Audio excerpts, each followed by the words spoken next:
Hello everyone and welcome to Victoria's Cantina, where today we're having a look at the Hasbro Star Wars The Black Series number 63 Grand Moff Tarkin 6-inch action figure.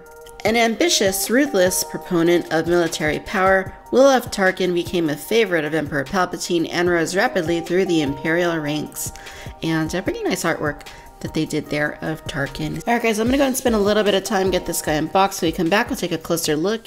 Alright, so here's Tarkin out of the packaging, and this is a figure I've been looking forward to for a very long time. In a previous episode of Cantina Chatter from February of 2017, I was speaking with Jedi Master 738, and we did a top 10 list of our most wanted figures. Number one on my list was Tarkin, so it made me really excited when Hasbro announced later last year that Tarkin would be coming, and he took a while to get here. Thankfully that turned out to be a good thing because they were able to utilize their new photoreal technique on the figure. Proportionally, he looks really good. His physique seems to be on par with what I recall seeing in A New Hope. He's a very slender, older guy, and it really works. I'm really glad that Peter Cushing was Tarkin. I mean, that's just perfect casting in my opinion. And from all angles, he's looking really good, but let's go ahead and take a close-up look at his face. So one thing that I noticed is that this figure is kind of hard to light, and I was trying to figure out what is it about this figure that makes that difficult. And if you look at his nose, you can actually see that it kind of goes off a little bit to his left. So he doesn't have a symmetrical face. I assume that that is accurate to the way Peter Cushing looked. I'll need to go back and get a photo or go back and take a look at him. But that's the reason why the lighting is kind of thrown off. It's just the nose is kind of a little bit at an angle. But he looks really good. I feel like something is a little bit off, and it might be due to the nose and just the way that the lighting looks on him, but it could also be something with the eyes. I kind of feel like maybe the eyes are a little bit uneven, not necessarily the way they're painted per se, but the way that the face is sculpted. Again, that could be correct. I know that with like Kylo Ren, they make sure that they get the jawline asymmetrical as Adam Driver has, so it could just be one of those types of things. They're trying to make it as accurate as possible, and as a result, maybe it just doesn't look 100% to our eye, even when it is. It looks spot on from here, but when you look at it from here, it's a little bit, it almost looks like a different person. Again, I think that might be due to just the intricacies of Peter Cushing's face. Very interesting. But he definitely has the forehead. He definitely has the pronounced cheekbones. The eyes look to be a good color. If anything, maybe just a little bit on the dark side, no pun intended. But it looks good. The hair is also quite nice. You can see that it's sculpted very nicely. I really like the way they sculpted it. And it's painted in this kind of a dark gray color with some slight silvery looking highlights on there. It looks good. It looks the way it looked in the film, but I kind of feel like maybe it's a little bit too dark. Like maybe the base that they utilized underneath should have been a little lighter. Because he does end up looking a little bit young here. Just a little bit young. Like maybe if this were Peter Cushing 8 to 10 years before A New Hope, something like that. But I really like it, and I really am happy that they use the photoreal paint because it looks really good. It really does a lot for these figures. Also, the flesh tone is very nice. It's like a matte color. It's not glossy. I'm really glad that Hasbro is doing better about that. So that is really cool. And the hands appear to match the face, which is also important. Same with the neck. Seems to match as well. Now the outfit is really nicely done. Like I said, the figure is very proportionate, and he looks quite spot on. The outfit is kind of a like a grayish color. There's a little hint of green in there, which again, if you go back and look at the film, it did kind of look like a greenish gray color, so that seems to be correct. I know in the vintage collection figure it looked too green, but it looks here like they got it pretty spot on. It looks really accurate to my eye. His rank badge. And I also want to remark how, again, it's not quite as glossy as we've seen on a lot of figures in the past. There still is a little bit of gloss to it, but it's not as bad as we've seen before. The boots, however, are very glossy, and that is accurate. That's the way that they should look. Belt looks pretty nice, and peg holes on bottom. In terms of his articulation, Tarkin has a ball joint here at the top of the head. It gets you down and up a little bit, not a whole lot. You can kind of tilt it. And I really like how they finally got rid of that really unsightly neck joint. That's gone. Here at both of these shoulders, got your ball hinges. So go all the way out. Here at the elbows, insert molded joints. You can flex it just about a full 90 degrees. You can pull it back out, rotate it. It is a tight joint.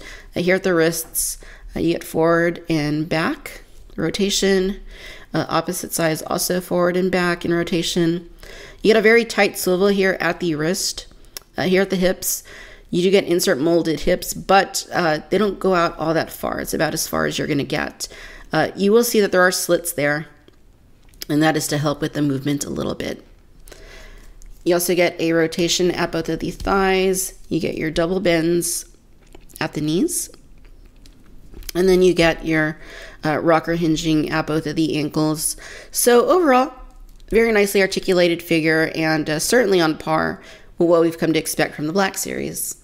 All right, then we have Governor Tarkin's one accessory that he comes packed with, and that is the Imperial Interrogation Droid. And you know, it does look really good. It looks very much like it appeared in that infamous scene in the original film. And the base that they included for it, you can see that it has a clear base, actually works pretty well. It kind of does give it that effect that it is floating. That could be an effect caused by my lighting, but it does look really nice. If you look under there, you can see that it is on a ball joint, which enables you to move it however you want, really. I mean, it's got a good range of movement.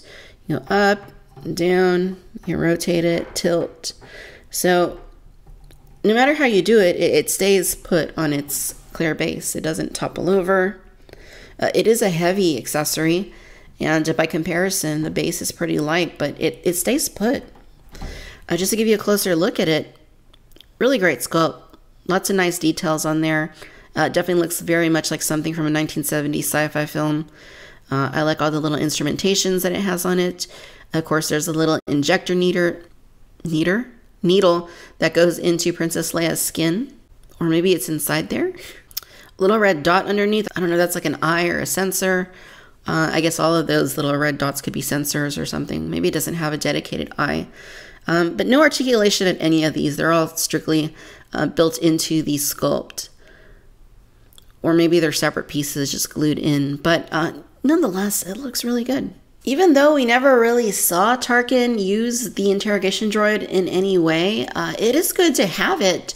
And I guess what better figure to include it with than Tarkin, since he was prominent in A New Hope. Really, Hasbro could have just given the figure a blaster and called it a day, but they gave us the interrogation droid, though I kind of feel like a blaster is sort of missed in this case, but not really necessary because that's not something he uses in the film either.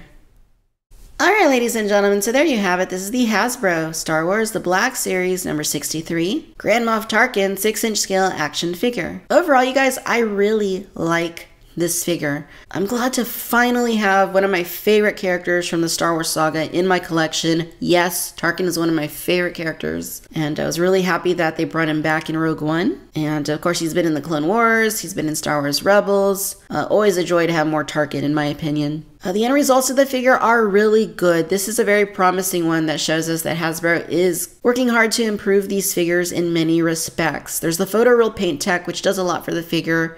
It really brings it to life. But it's also beautifully sculpted, and all of the details with the hair and the outfit look really good. I like how the plastic isn't too glossy. That's been one of my biggest complaints with the Black Series, is that the figures often look really plasticized and toy-like, and that's not the case with Tarkin. I did point out a couple of things with the face that kind of seem like they detract from his look.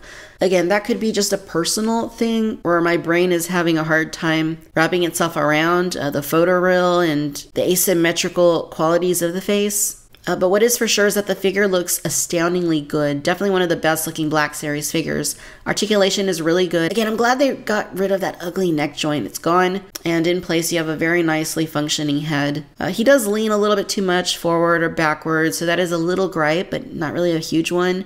And the interrogation droid, I love it. Awesome accessory. This is a really great set. I'm really happy with it, and I can't wait to get more Imperial officers for my collection. Alright, my friends, I hope that you've enjoyed this video. If so, do give us a like, do subscribe. Let me know your thoughts down below. Be sure to follow me on Facebook, Instagram, and Twitter. Subscribe to the Cantina Chatter podcast on iTunes, and as always, I'd like to thank you for tuning in to Victoria's Cantina. Until next time, bye-bye.